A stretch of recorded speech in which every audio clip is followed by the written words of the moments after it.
Welcome to another edition of Whatchu Spinnin. This is episode 37. We're getting up there. 37, wow. 37. We are climbing the ladder. Yeah. And we've got some good stuff to talk about today. And then, Yes, we do. And all sorts of goodness. Hope y'all are having a great week. I'm Dorian. How are you doing, Matt? Doing good. Yeah. What about you, Jacob? Doing fantastico. Fantastico. El Magnifico. Mm-hmm. Hell yeah. Ready. Well, let's go ahead and dive into the first pick, which we'll do me first. It's an interrogation lamp up there. Matt, you're scaring me. Can you push it for me so it swings? Like it's. What do you know about number 2? Yeah. Where were you on August 4th, 1985? I wasn't born yet. We're going to go ahead and dive into my pick, which was Paranoid by Black Sabbath. Vietnam, Nepal, disillusioning. You push the needle in. From life you escape. Reality's like grace. Colors in your mind. Satisfying time. Shit, I don't even remember what number of album this was. Either way, released in 1970.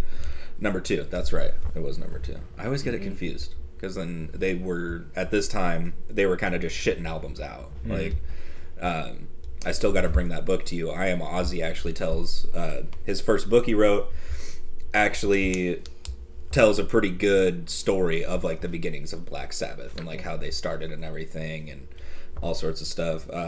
Black Sabbath, obviously, kind of the godfathers of metal, where Ozzy Osbourne got his start, and that's about as good of an intro as I can give. But what do y'all think? Yeah. I mean, what more is there to say? Like, this is the metal album. Like, probably the best of all time, arguably. Like, a lot of people put it up there. It's insane the impact that it had. Yeah. For everyone in the band and for the genre. Like, it really kicked it off. And it's nuts, dude. Like, you still hear a lot of the songs on this album, like, all throughout history. I can recall, like, almost every football game that you go to, you can hear freaking Paranoid. Yeah. So it's, like, it's insane. It's still very much still in the works. Like, it's still around. Yeah, it's iconic. Yeah. I think also, you can really tell, like, the year, like, the time that this came out, 1970, like, no one knew what metal was until, Black Sabbath came out, dropped their first self-titled album, I think a year or even 2 prior to this. Was it 68 or 69 that the first one came out? They were so close. I feel like it was within a year. Yeah. Like, very close. Yeah. Regardless, the hardest band at that point was fucking Led Zeppelin, who hadn't even done Led Zeppelin 4, I don't think. I think, so... Maybe Deep Purple, that was about it. That was about it. And then, and at that point, you're comparing apples and oranges, like, you kind of get some of the Deep Purple. They were heavily influenced by Led Zeppelin, but they really did take it to the next level. Oh, literally the same year. Okay, cool. Yeah. That's insane. That is nutty. That's why I was like, I don't know. It's like they were shitting albums out. Yeah. But so to have nothing be, like Led Zeppelin was like just hard rock at that point. Metal wasn't even on anybody's radar. Nobody knew what the hell that was. And then you get this coming out, and for it to be so massively successful in the mainstream, even at that time, it was like this really put them on the map and really changed music, almost forever. Even if you want to really trickle it down, a lot of stuff, like, hip hop wasn't around at this point, nothing. And so you get, like, Black Sabbath creating heavy metal in 1970 really kind of laid a lot of groundwork for multiple artists to come, because their musicianship was fucking top notch, Tony Iommi, one of the best guitar players of all time, didn't even have fucking fingertips on his fretting hand. They got his fingertips got peeled off in a hydraulic press. He was working in a machine shop. Fingertips got pressed off. He made them out of like Dawn dish bottles and pieces of leather so that way he could actually play guitar. Geezer Butler, great bassist. Bill Ward, hell of a drummer, rest in peace. Ozzy Osbourne is Ozzy Osbourne. One of my favorite. Honestly, I grew up listening to Ozzy Osbourne, so I fucking love that guy. Great musician all around. But you're right. This is the forefront for heavy metal. You know, this is the first heavy metal album. This is influential to so many other people and bands that came out after that. And to come out, in 1970 after their self-titled album, I think it just shows that they just had a lot of improv and jam sessions and tried to figure out different songs, and they made this album. What a great album to make too. Paranoid's the only top hit they ever had on top 20. But there's so many good songs on this album. Back to front. Iron Man. Yeah, iconic. Another one. So good. Another one that you can't get away from. Fucking starting off the album with War Pigs. War Pigs probably one of my favorite, and probably one of the songs. More covered songs too by other bands. Oh yeah, Faith No More does an epic cover of that song. Yes, they do. Other bands as well, but that's coming out kind of in the Vietnam era. I mean, I think they wanted to call it War Pigs instead of Paranoid. Yeah, but the record label is like, no, we're gonna make more money if we sell it off the title track or whatever. Yeah, off the single, and a lot of wartime kind of. Lyricism going on in it. You kind of touched on it. They were very improvisational. What is going on in the songs, from an instrumentation standpoint, is very, I guess, progressive for that time. There's aspects of like drone metal in this, multifaceted, like multiple parts within a song. Hand of Doom, one of my favorite songs off of this. It's like you forget that you're still listening to the same song because of how many different places that it takes you, which is damn impressive, and then you see that throughout any other of the subgenres that heavy metal has now come to have within it is damn impressive. And it is a dark album, its lyricism is a little bit more, on the evil side, and I think even Tony was like, this is what we wrote about back then. Yeah. That's just what it was. Yeah, that's what it was. Take it as you will, but he's such a great guitar player, like you said earlier. Like he is like the godfather of heavy metal riffs, and all the riffs from Paranoid to Iron Man to even Electric Funeral. Yeah, amazing. To just come up with that and like set the standard, and like everybody just built off of that. Right, which is really cool.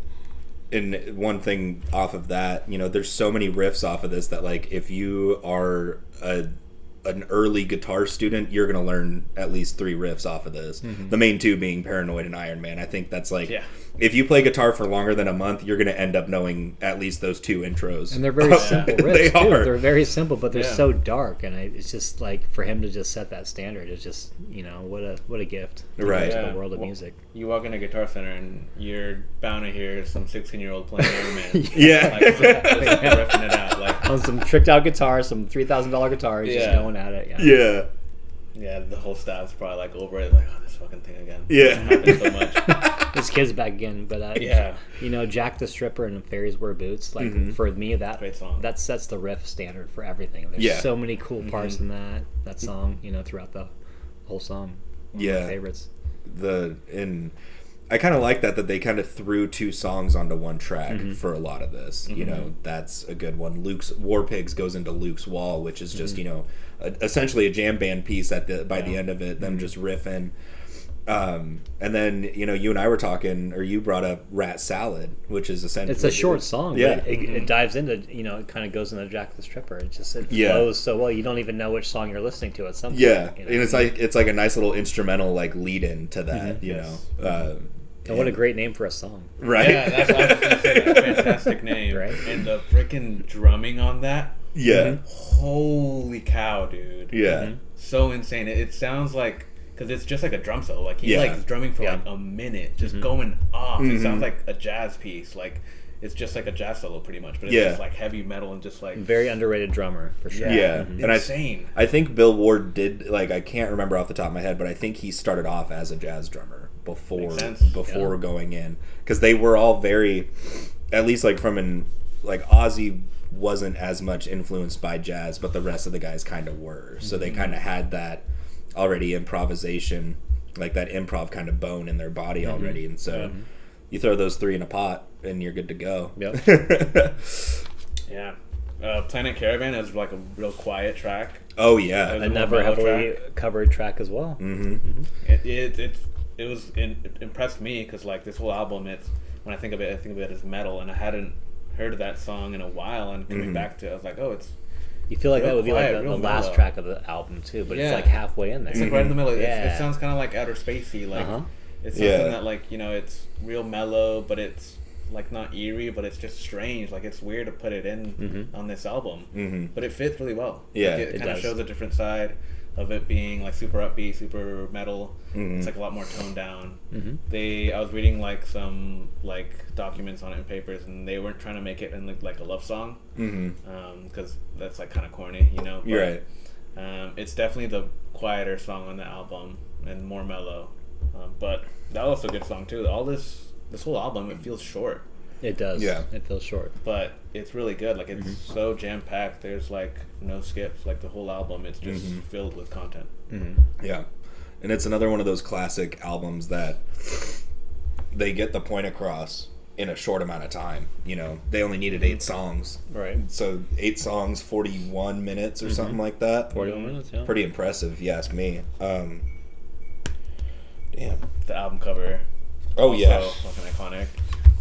And the person on that, I think, was like an assistant of somebody. Like, it's not like somebody they really knew. It's just like some random dude, like, put a helmet on. Yeah, Grab a sword. he's wearing like a old policeman's helmet and Yeah. like a shield that was made out of a Pizza Hut box or something. It's, Yeah. It is very... It's an iconic album cover, but at the same time, you're like, what was the idea behind that? Like, what Yeah. are you guys thinking? Yeah, you continue to look at it and you're more confused. You're like, oh, it's just a guy holding the sword, and you're like, no, this guy actually looks ridiculous. Yeah. Like this guy. It just like picked up some dude with sweats and like a cardboard sword, and they're like, hey, just swing this around real quick.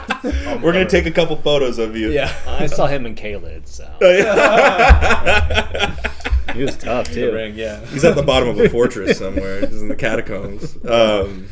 God damn it. God damn it. That's cool. That's the gatefold too. That Yeah. is really cool. Yeah, it's got We should show that off at some point, yeah. Yeah. Ozzy on his own, yeah. Ozzy on his own and then the band.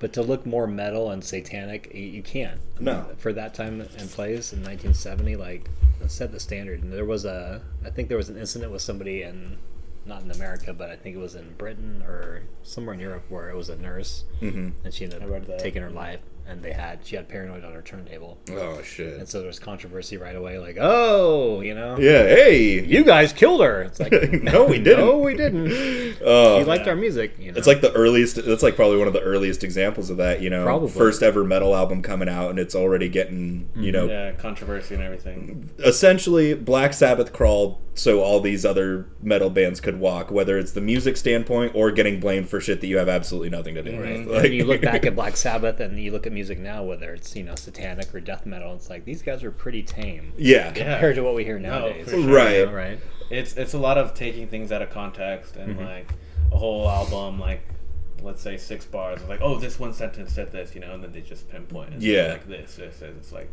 yeah, it's not, People are gonna yeah. people, you know. There's nobody that killed Yeah. themselves over listening to a Cannibal Corpse album, Yeah. or anything like that, you know, which is way worse. Like, yeah, it's, 100%. you know, And you know, Brother Lynch didn't start a bunch of baby killing, eating people. Like you know, it's just that kind of shit's so silly, but it is fucking hilarious to think about. You know, this album coming out being the tone setter for a whole new wave of music, and it automatically is like, someone happened to take their own life, unfortunately, and you guys are getting pinned for it because you were on the turntable. Right.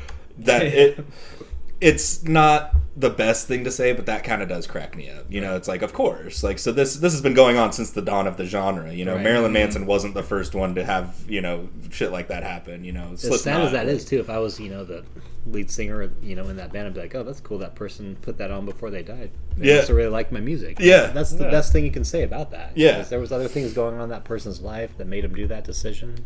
You know, music is music. You know, Yeah. you can't classify it that way. That's going to make somebody do something evil. Exactly. Yeah. Not at all. But I'm so glad you guys liked this album. Who doesn't like this album? I know, man. It's like, and it's one of those, like I said, it's like kind of on the shorter side, but it's one that, like, when I was listening to it this week to kind of familiarize and kind of get my notes going. I just kept wanting to listen to it because it's that damn good. Yeah. To just early musicianship, just taking it to the next level. And as you said, in comparison, stuff even that we've covered on this show, Slipknot, In Flames, Rammstein, we've covered all those. Yeah, we've covered like a good amount of metal music from the 90s up until today.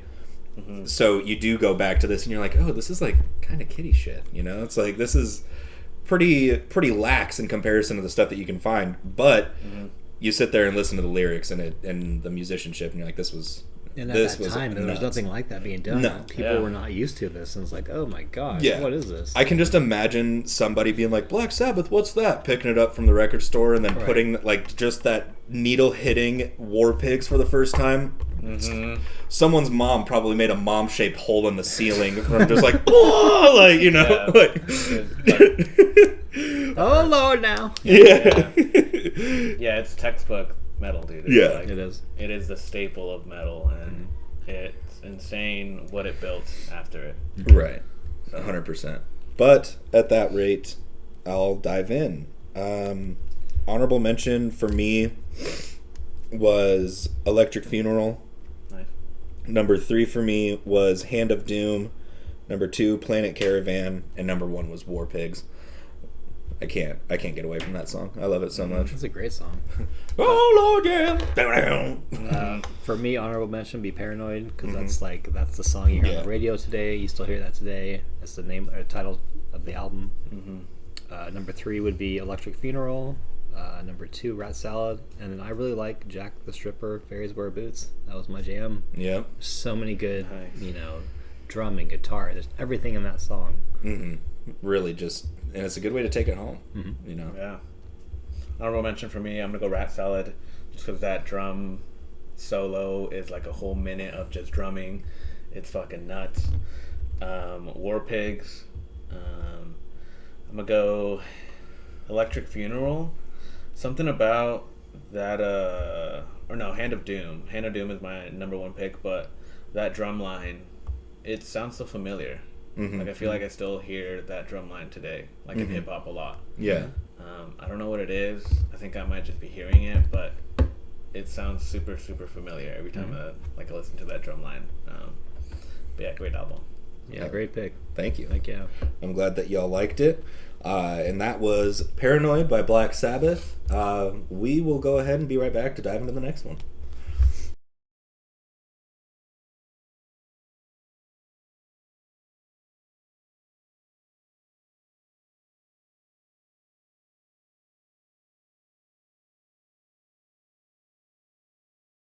Well, let's go ahead and talk about pick number 2 for today, which will be Jake's for this week. Super stoked to talk about this one. What do you got, man? So I got MED, Blue, and Madlib. Bad Neighbor.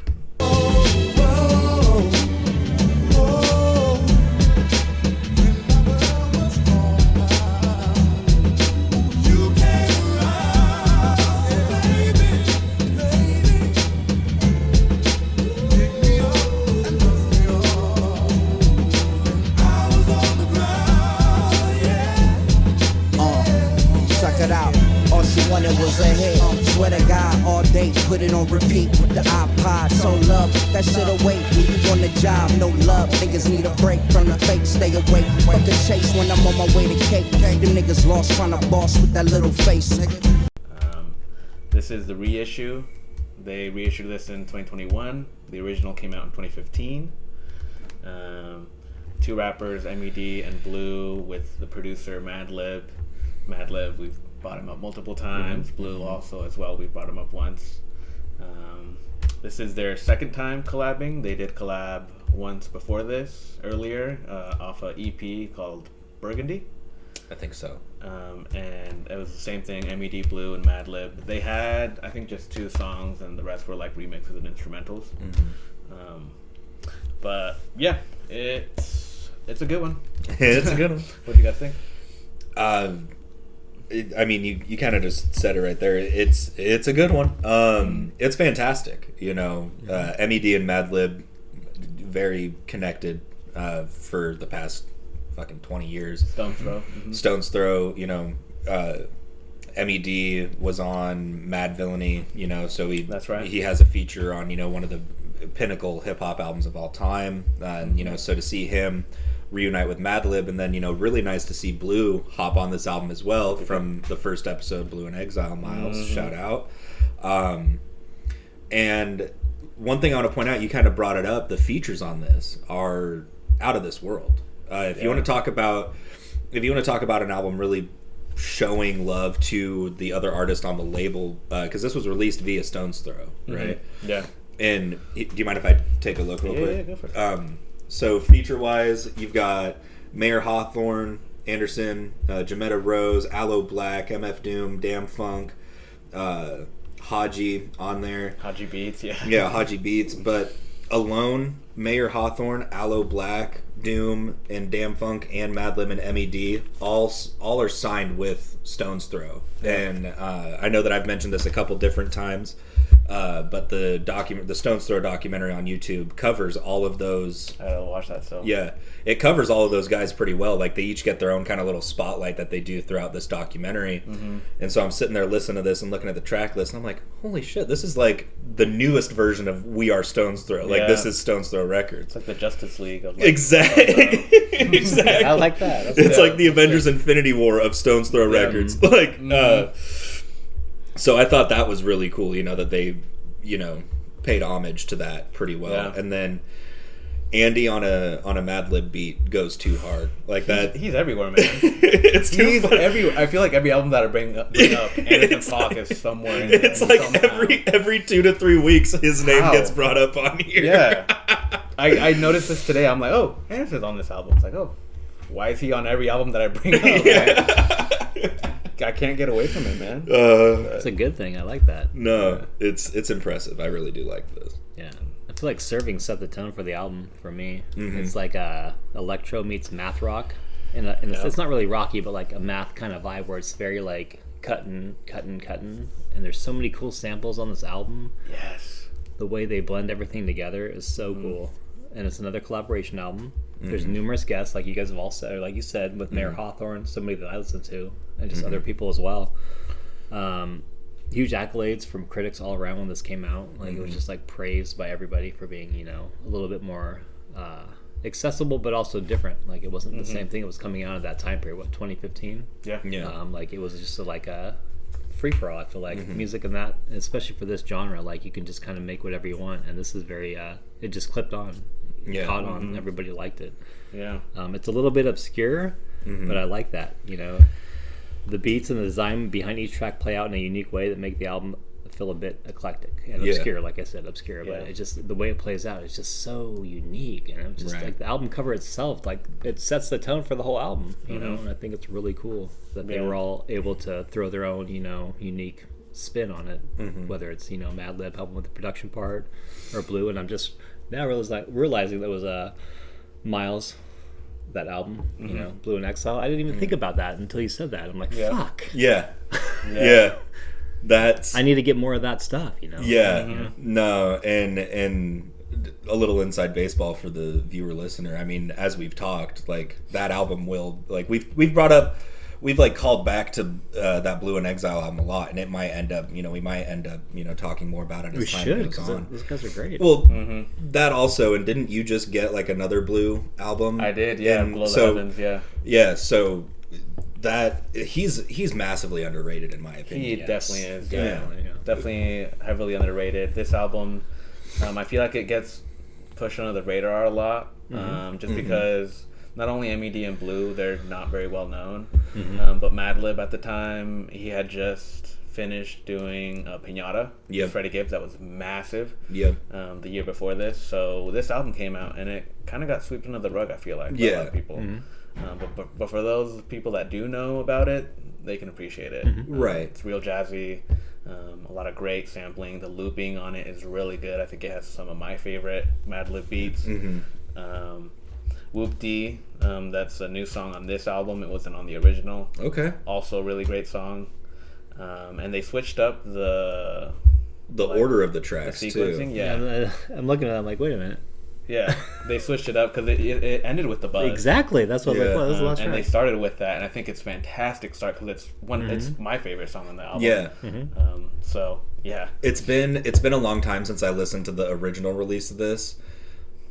I want to go back and listen to it because I think what they did with reordering the track list on this should have been the OG release. Yeah. You know, because it flows so much better. Not saying that the other one didn't, but there's just whatever those little tweaks that they did were top notch. Yep. And real quick to touch on the beats from Madlib on this, you know, we've covered Alfredo, and you know, kind of we talked about how that was like from an Alchemist standpoint, that was kind of more experimental for him. And you know, we've talked about Madlib a lot. I think this might be because, you know, you listen to a Madlib album or a Madlib track and it's got that old school feel, very jazzy influenced. This, in my opinion, is probably as a whole album might be Madlib's most modern sounding production. You know, there's not a lot of that old school kind of feel, you know, it doesn't remind me so much of like 80s to 90s New York as much. It's very much like there is some of that, but as a whole I was like, man, this sounds like pretty modern, like, you know, not as much old jazz samples or whatever. But I just wanted to point that out because I was like, damn, this is actually kind of a jumping, like a going away from that for Madlib, which was nice. That's true. That's a good point. Yeah, that's a good point because it is a very modern feel to it. The looping on it. One of my favorite songs of the looping is, I think it's Bellyful. Right. One of my favorite looping samples that Madlib has done, like ever. Like, I love that song just for the looping. It's cool that he has a lot of these features on it. Hello Black, he does a great job on Drive In. Yeah. MF Doom, he does, you know, classic Doom, you know, bars. Yep. And I love that it's titled Knock Knock, and the album's titled Bad Neighbor. Yep. And Doom kind of talks about being that bad neighbor. He, like, you know, I know you're not home, but I'm still gonna come in and take your stuff. Like, you won't notice 2-3 beers are gone. It's like, I just came for cheese, but I'm taking everything else. That's you know? cool. Yeah. So, in that, again, you know, just speaking on Madlib knowing his way and knowing what he's doing, that was again a perfect beat for Doom to hop on, you know, because, and I won't go off on a tangent about Doom for too long. One thing about Doom, like toward the end of his career when he was putting albums out or like featuring on stuff past like 2010, you could notice his voice changed a little bit and he was like using more experimental beats. Like that was kind of, in my opinion, kind of like a little, it was like almost too bouncy, you know, for it to have a Doom feature on it, and then he hops on it and just destroys it. And I was like, oh, I was dumb for thinking that Doom couldn't destroy this, you know, or whatever. But no, Knock Knock, great track. I showed that to Gavin the other night. I was like, dude, you want to hear a good Doom track? And he's like, of course. And he threw it on, and he's like sitting there playing Madden, and I'm just watching the whole time. He's just like, damn, dude. Like, it's in the whole album's like that, you know. Burgundy Whip, you know, that little vocal sample in there is tight. Like, yeah, it's great. I like the disc too. Talking about disc. Yeah, pull that back. It's pretty sweet. It's like it's like a splatter kind of. It's like it's like a imperfect. It's like a paint pour almost. Yeah, it's like a blood spill kind of. But yeah, I'm glad you guys liked it. It's definitely a great album. It's very jazzy. If you like hip hop, that, you know, it's a lot about the beats and about the rapping and lyrical artists. MED and Blue, they really tear it up on that. And with the Madlib beat production, like, you can't go wrong. You can't. So The beat conductor, yeah. If I had to go top 3 on this, it's tough for me. Oh yeah. Honorable mention. I'm gonna go. This is where I should have put notes. If I'm gonna go honorable mention, I'm gonna go Drive In, and then I'm gonna go basic with my picks. But it's because I've been listening to this album for so long. My top 3. Number 3, I'm gonna go The Strip. Yep. Number 2, Knock Knock, and my favorite song, The Buzz. Yep. That is such a great start. I love that this album, the reissue, they put that in the front, first track instead of the last. Yeah. Because it sets this album off perfectly. Yeah, so. I agree. For me, honorable mention, The Strip, that Andy feature is nice, and a lot happens in that track to where you almost forget for a second that Andy was on it at the beginning, and then he comes back. Like, very well rounded. Number 3 for me, Peroxide. Something about that song, I just really liked it. Number 2 for me, Burgundy Whip. And number 1, Knock Knock. Just rehearing that song for the first time in a couple of years, I was like, yeah, this is nice. That's my top 3. Yes. I think it's really cool how all of us, when we review albums, have a lot of the similar top 3s. Yeah. This album in particular. Yeah. For me, honorable mention would be Serving, because it sets a tone for the album. Nice. You know, it sets everything out. Number 2, Peroxide. Number 3, Knock Knock. And then my favorite was The Buzz Buzz. The Buzz Buzz. The Buzz Buzz. The Buzz. You know, even if it was at the front or the back, I think it just makes, you know, Yeah. like, it's a great song. I love Mayor Hawthorne and his falsetto and his high voice. And I didn't expect to hear him on this album. Like, what the? Yeah, like, no, it threw me off too. I was like, when I was looking at the track list as it was playing, I was like, oh no shit, Mayor Hawthorne's on this. And then it turned into, oh shit, like half of Stone's Throw Records is on this. Like, It's really cool. And what's cool is like the main dudes that are on this from Stone's Throw, like I said, they get like a very decent amount of time in that documentary to talk about like their whole career. You gotta link me that, man. I'll send it to you You gotta guys. link It's about, great. What's it about? Stone's Throw Records, the About record that label. label, And so okay. it starts talks about how they started with Peanut Butter Wolf and his friend that passed away. They started it and it took off, and it makes you fall in love with the record label even more, because Peanut Butter Wolf is a very smart and very humble guy. He's like, I just wanted to give, like, essentially there's a part in it where he essentially says, I just wanted to give like other artists a chance that normal record labels wouldn't. Like, he was such a hip hop fan, but it grew into having like super weird artists on it, like very different, like neo punk kind of stuff. So it's called Our Vinyl Weighs a Ton, the story of Stone's Throw Records. Great album too. Yes, very good album. Talks about Madlib, MF Doom, Quaz, Mayor Hawthorne. It's got great guests that come on and talk about it. I think Is Knowledge on that? You know. Knowledge. I know like Common is. I think Nice. Snoop. Damn. Kanye West. Who? Kanye West? Who? Yeah.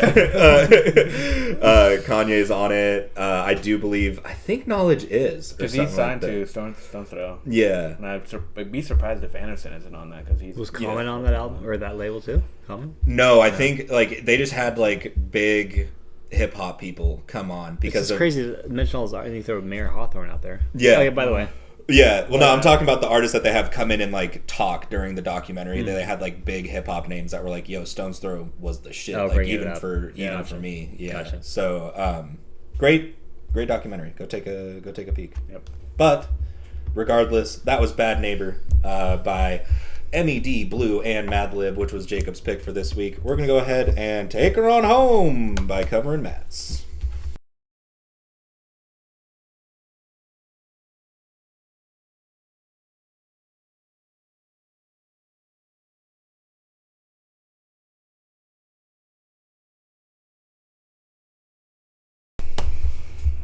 All right, y'all. before we get started, Hubert Cumberdale. Special guest appearance. Special guest appearance. I think it's time we wrap this baby up. And with that being said, we're going to go ahead and talk about Matt's pick for this week. Yes. So what do you got for us today, man? I don't own this vinyl. I would love to, but you know, it's probably not pressed anymore. Yeah, and probably There might be a reissue out there, but you never know. probably expensive as hell either way. Yeah. 1990, the album's Nowhere from a band called Ride.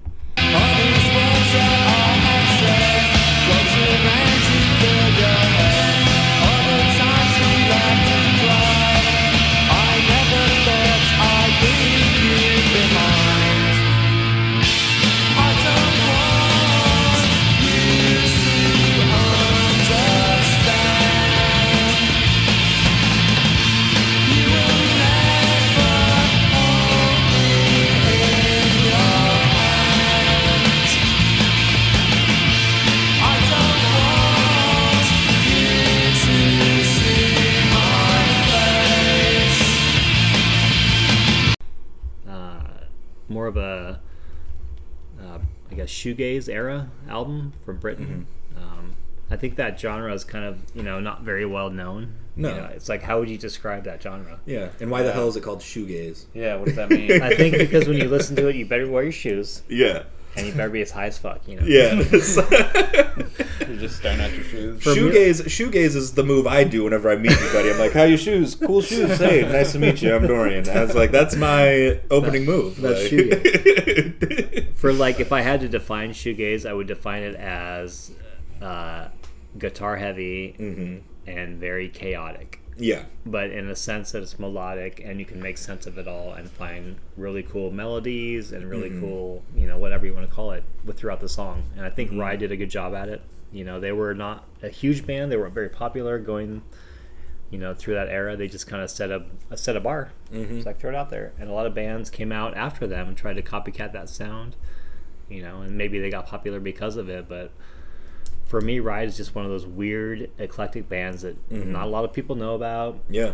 But once you hear this album, Nowhere, you're just like, dude, I mean, not every song on this album's great, but, like, there's so many cool, like, I don't know, it's hard to explain, for me at least. It is. I think, I don't know, it's in that weird realm where it sounds kind of like rock, but at some points I was getting, like, indie feelings also, it was leaning towards indie and then like indie rock. Yeah.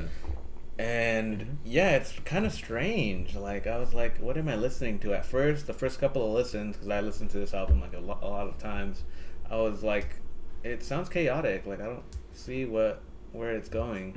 And then I'm listening to it again, and then I listen to the first song again. Seagull. And I think that's where it's a little chaotic, and you're like, what am I listening to? I'm like, this is so chaotic. This is like, what am I listening to? Like, it's all over the place. There's a heavy guitar. It's like, is it rock? Is it metal?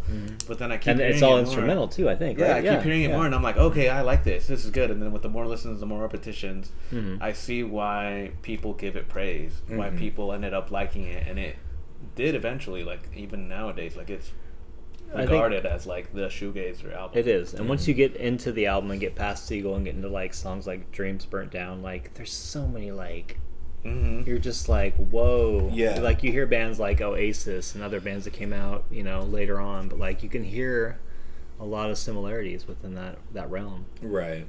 I think you're right on the nose there.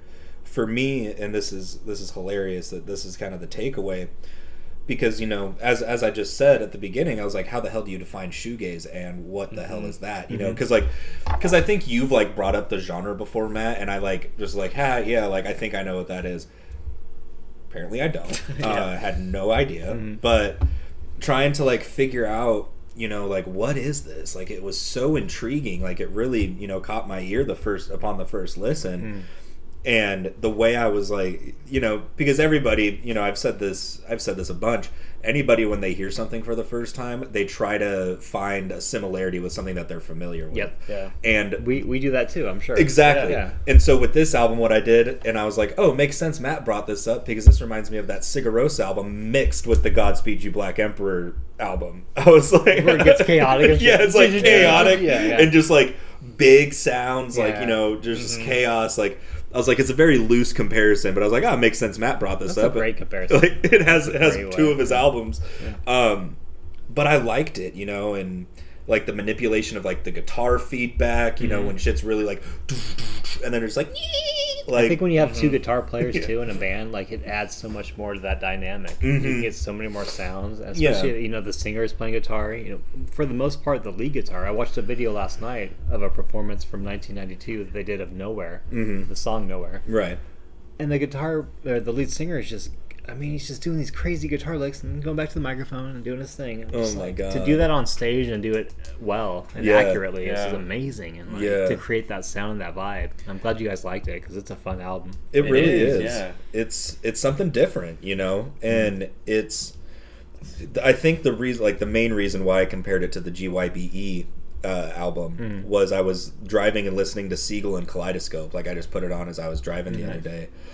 And it's one of those, like, reminds me of like a scene from a movie, of like some like epic montage of something going on, and it's just like this chaotic music in the background with this really soft vocal, which is so interesting to me. You get that just crazy instruments going on, and then just this very beautiful, soft voice. And I was like, that's too interesting to me. Yeah. You know, like it's kind of weird how they did that, but I liked it a lot.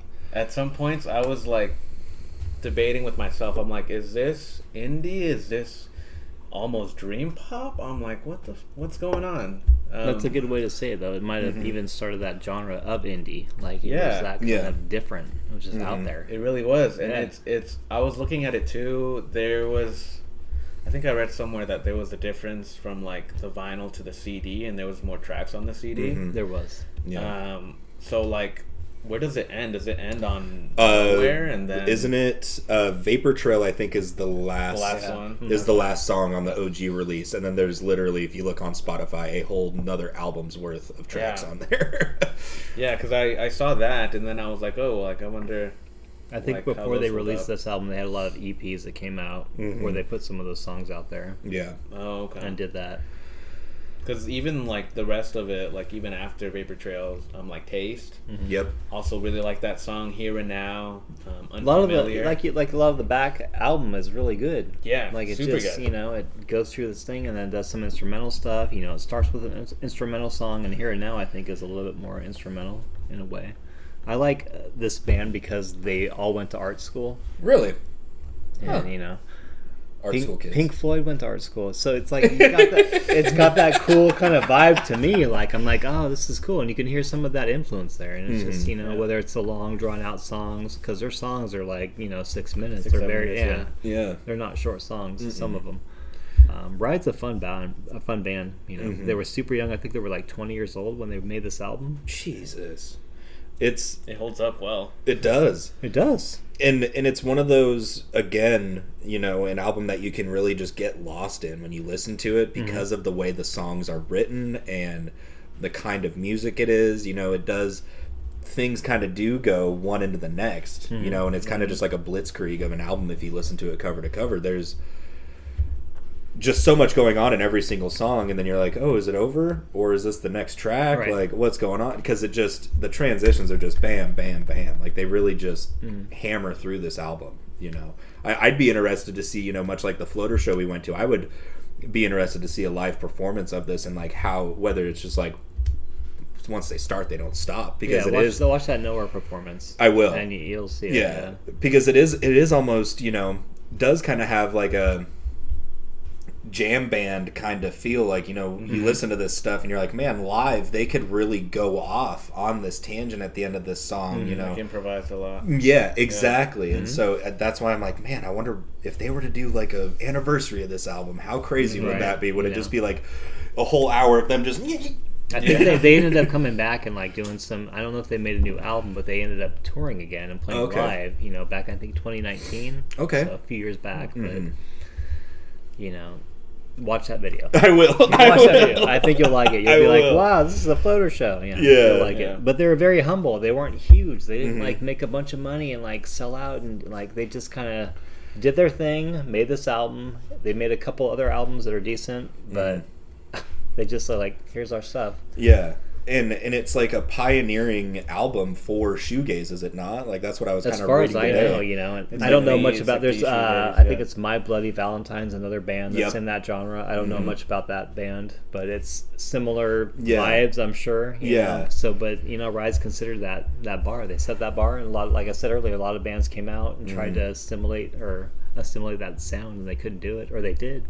Yeah, but not to that degree. Yeah, not to that degree. And I do appreciate that they had, because before I just sit down and like do the research on like if I do any like what's the backstory on this, I did that with this, but anytime I do for the podcast, I like to listen to it first without just being like, what the hell is this?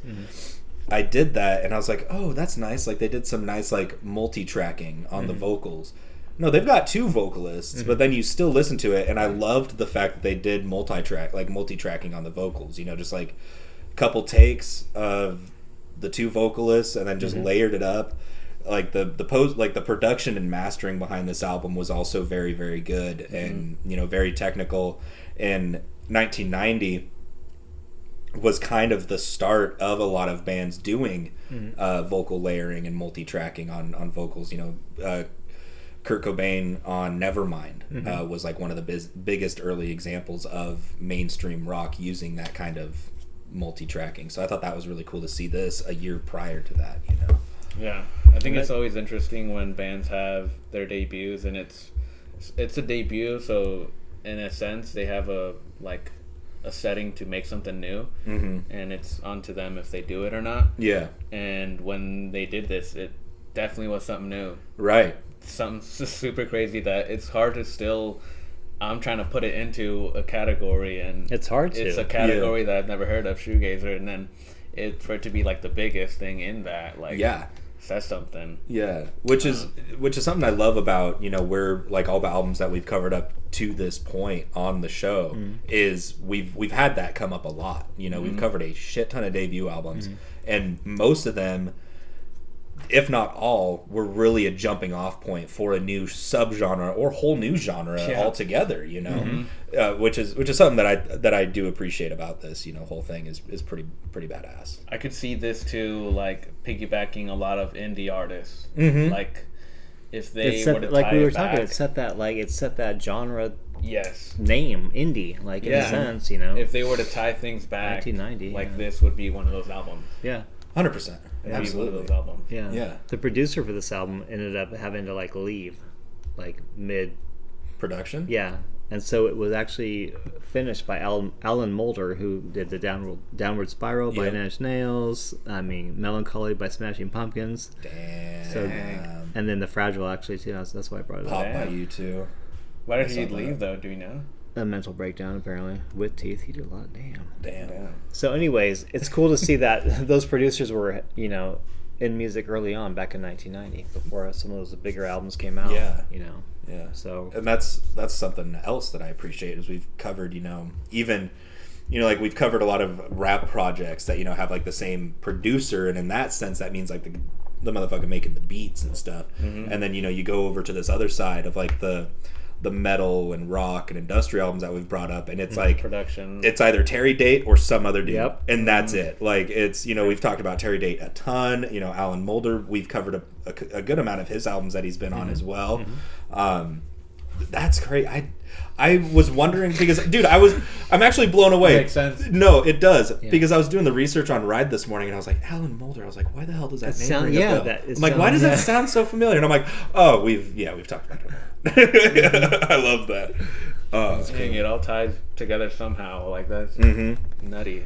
It says a lot for what we like. Yeah, exactly. It really does. It does, yeah. I feel like we're creature habits. So if it's the same producer, if it's the same, you know, engineer, I think it's fun though that we get to talk about people other than the musicians, though, the people behind the scenes. Yeah, the producer, the engineer, like you said. Yeah, it's cool to bring these names up, like Alan Moulder and, you know, Flood and all the people we've talked about. Yeah.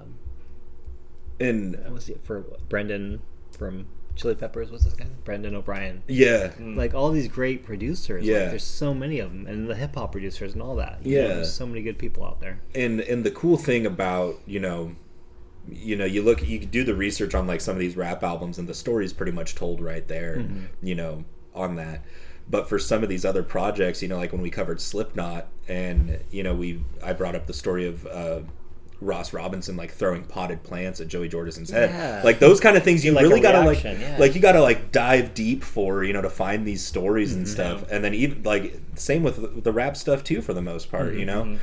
And it really either it opens your ear, you know, kind of be like, oh, that's cool that's how that was done, and really gives you another layer of appreciation for it. Like when I found that out, I was like, oh man, this is like the coolest Slipknot album of all time now. Like you got plants thrown on him. I was like, yeah, Joey Jordison's still one of my favorite drummers of all time. That's badass, dude. Like, he seemed like a plant on his head, like drumming. Yeah, he was covered in Miracle Grow soil. Just going for it. Nothing but succulents, just throwing nothing but cactuses at him. Yes.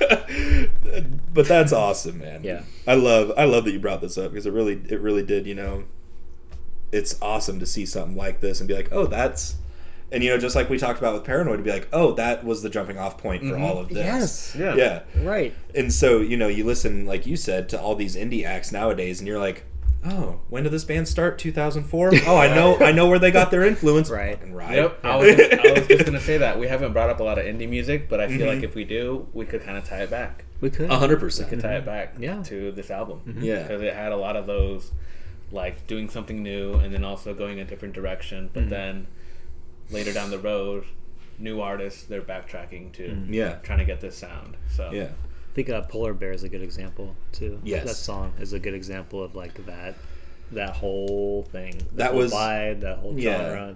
That song. For the whole album, I felt like that was a good billboard for it. Yeah. You know, if you were to try to advertise this album, Yep. you know, that would be hey, if you want to know what this whole album entails or what this whole band does, listen Yeah. to Polar Bear. Yeah. That's really going to drive it home for you. some good stuff, dude.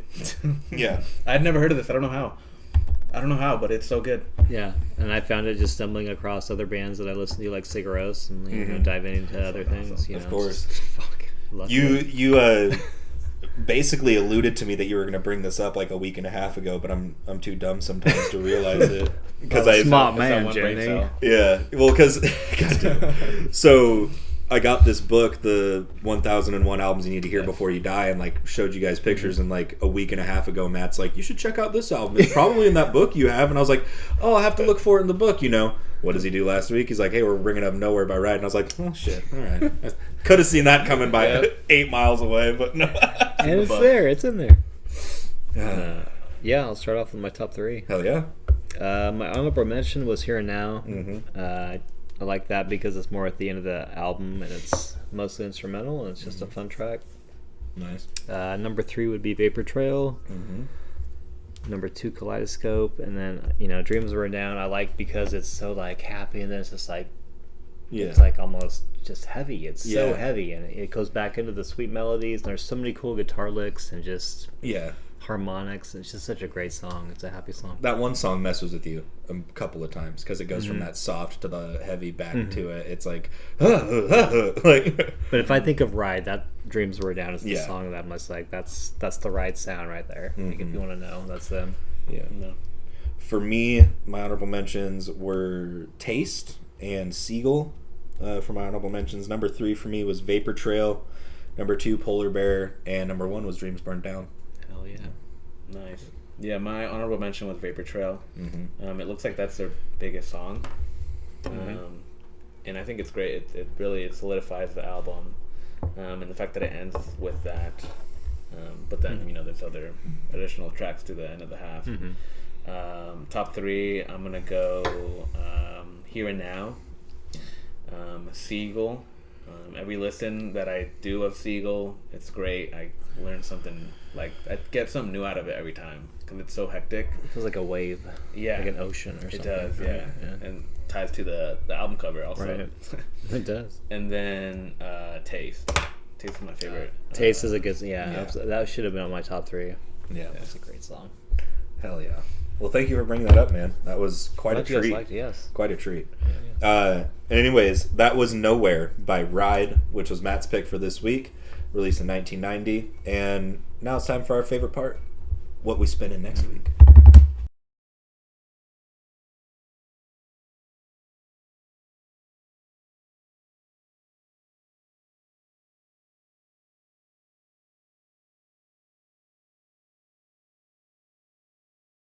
All right. Well, that means it's time to introduce what's coming next week. And we go in order that we talked in the podcast, so that means it's my turn. And for next week, we're going to revisit an old friend. One that's pretty familiar based off of this episode. Going Operation Doomsday by MF Doom, released in 1999, his debut solo album. Very excited to talk about it. I was thinking, I was like, it's been a while since we brought up Doom. Either Dorian's gonna bring it up or I'm gonna bring it up. That's why you were like, yeah. When you were like, I'm bringing up hip hop, I was like, if this motherfucker brought food, I'm gonna fight him in the parking lot. I was flicking through. I was like, there it is. I might do it. I literally brought 3 backups just in case. I was like, because of how we do it, I was like, oh, if he brings up MF Doom, I can't. But Operation Doomsday. It's a good one. Yeah. My pick, Joey Badass, Before the Money. Holy I shit. like the album cover. That's cool. Yeah. Dude. Jacob is One of my favorites. for sure. Jacob's on a hot streak for me right now. I think he's doing this just for me. Nice. Some great hip hop. We got some hip hop picks. Nice. I'm gonna go alternative rock. I guess not really rock though. It's alternative. So it's a band called Auto Lux. The album's from 2016. It's called Pussy's Dead. Yeah. Nice. And House of Records has the album for me. I have to go pick it up. Yeah. Nice. So yeah, Auto Lux. Great band. Auto Lux. Saw them You- with Nine Inch Nails before. Yeah, that's you. When you and I met, you were telling me about Autolux. I think I was about to say that name rings a bell. Yeah. And I suck. I never listened to him. It's at another that time when you brought him trio. up. Another trio with the bass Yeah. player singing, guitar player. Nice. Yeah. So We do like bands like that. Yeah. Like trios. We do yeah. like right. trios, especially if the singer is Yeah. also their bassist. yeah. And then the drummer sings too, and she's a female. So Oh, that's how hot sick. is that? That's hot. Like That's that's the sick. hottest Yeah. thing, right? That's sick. That's pretty dope. I think I'm gonna need to race you to House of Records so I can get this right. That's awesome. That's so cool. So Autolux, MF Doom, and Joey Badass. I'm stoked. It's a hot lineup. This is gonna be banging. Get introduced to something, Yeah. and then something I'm very familiar with from both you and myself. That's awesome. But that'll be episode 38. This has been episode 37, and also quick announcement. Episode 40. As you guys probably have seen, every 10 episodes we kind of like to do a theme. Episode 30 we did Outcast. The one before that we did 1995, The Alchemist. This time for episode 40 we're going to be bringing up another rap group with A Tribe Called Quest. We'll be letting you know what the albums are the episode prior, just like we always do. But stay tuned for that. Anyways, this has been episode 37 of Whatchu Spinnin. That's Jacob. That's Matt. I'm Dorian. We hope you have a great week. We'll see you next time.